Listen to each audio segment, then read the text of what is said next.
posted February 25, 2019, 8 hours 16 minutes and 9 seconds, a controversial cartoon of tennis star Serena Williams which drew accusations of racism and sexism from around the globe did not breach media standards, the Australian Press Council has ruled.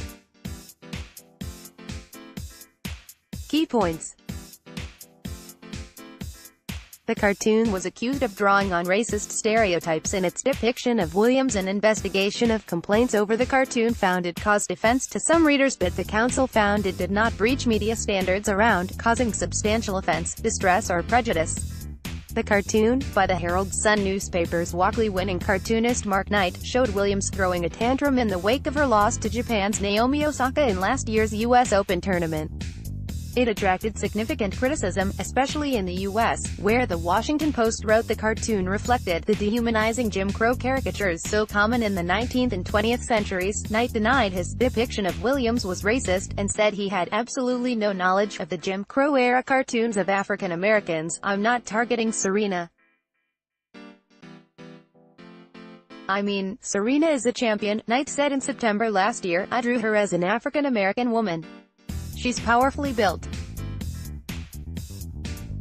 She wears these outrageous costumes when she plays tennis. She's interesting to draw. I drew her as she is, as an African-American woman." The Herald-Sun published a defiant front page in the wake of the criticism. Headline: Welcome to PC World. Press Council finds standards not breached despite offence. The Australian Press Council received several complaints over the cartoon, raising concerns the depiction of Williams included features which caused the cartoon to become a racist and sexist stereotype of African-American people, rather than an accurate depiction of Williams. Specifically, concern was expressed that the cartoon depicted Ms. Williams with large lips, a broad flat nose, a wild afro-styled ponytail hairstyle different to that worn by Ms. Williams during the match, and positioned in an ape-like pose. The Australian Press Council said in a statement. It was also noted that the cartoon should be considered in the context of the history of caricatures based on race and historical racist depictions of African Americans. The council considered whether media standards requiring publications to take reasonable steps to avoid causing or contributing materially to substantial offence, distress or prejudice, unless doing so is sufficiently in the public interest, had been breached. The Herald-Sun's response to the complaints was that the cartoon was not intended to depict negatively any race or gender. The newspaper said the cartoon was drawn in a style that the cartoonist has drawn over several decades, and was only intended to be a sporting cartoon for the publication's local readership, the Press Council said.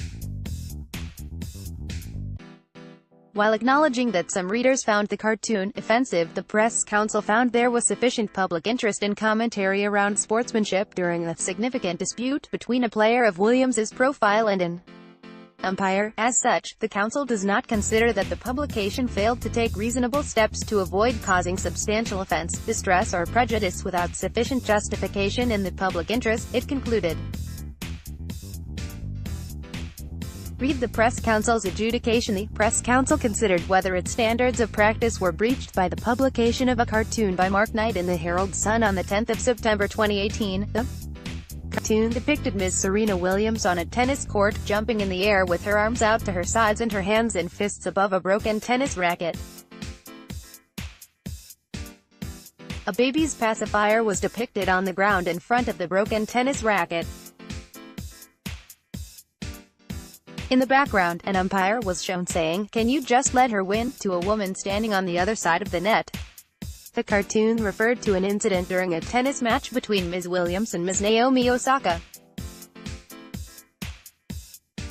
In response to complaints received by the council asked the publication to comment on whether the material breached its standards of practice, which require it to take reasonable steps to avoid causing or contributing materially to substantial offence, distress or prejudice, unless doing so is sufficiently warranted in the public interest. General Principle 6, the council noted that complaints had raised concerns that the depiction of Ms. Williams had features that may cause it to be an offensive and sexist representation of a woman and a prejudicial racial stereotype of African American people generally, rather than an actual caricature of Ms. Williams' physical features.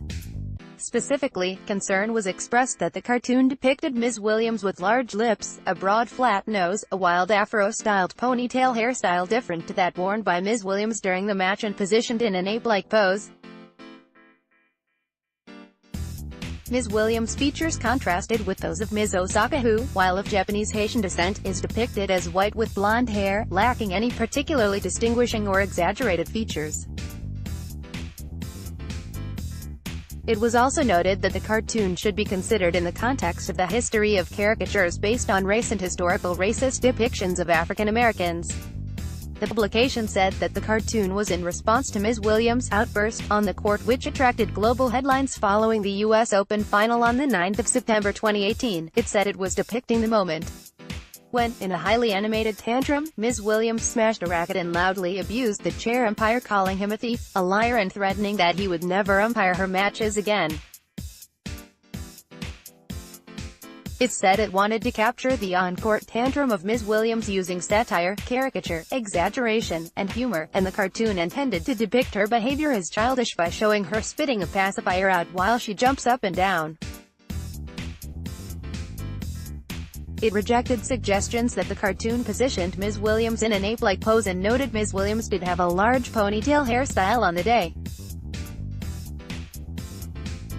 It said that the cartoon was not intended to depict negatively any race or gender and was drawn in a style that the cartoonist has drawn over several decades, and was only intended to be a sporting cartoon for the publication's local readership. It said Ms. Osaka was not depicted as white-skinned and was shown with a slightly dark skin color than the umpire. It also said Ms. Osaka was shown with hair with blonde tips to reflect her hair at the time. Conclusion: the council notes that cartoons are commonly expressions of opinion examining serious issues and which use exaggeration and absurdity to make their point. For this reason, significant latitude will usually be given in considering whether a publication has taken reasonable steps to avoid substantial offense, distress or prejudice in breach of General Principle 6. However, a publication can, in publishing a particular cartoon, still fail to take reasonable steps to avoid contributing to substantial offense, distress or prejudice without sufficient justification in the public interest and breach the general principle. The council accepts that the cartoon was illustrated in response to the events that occurred at the U.S. Open final on the 9th of September 2018 that attracted global attention. The council considers that the cartoon uses exaggeration and absurdity to make its point but accepts the publisher's claim that it does not depict Ms. Williams as an ape, rather showing her as spitting the dummy, a non-racist caricature familiar to most Australian readers. Nonetheless, the council acknowledges that some readers found the cartoon offensive. However, the council also accepts that there was a sufficient public interest in commenting on behavior and sportsmanship during a significant dispute between a tennis player with a globally high profile and an umpire at the U.S. Open final. As such, the council does not consider that the publication failed to take reasonable steps to avoid causing substantial offense, distress or prejudice, without sufficient justification in the public interest. Accordingly, the council concludes that its standards of practice were not breached. Topics: race relations, community and society, sport, tennis, Melbourne 3000, Vic.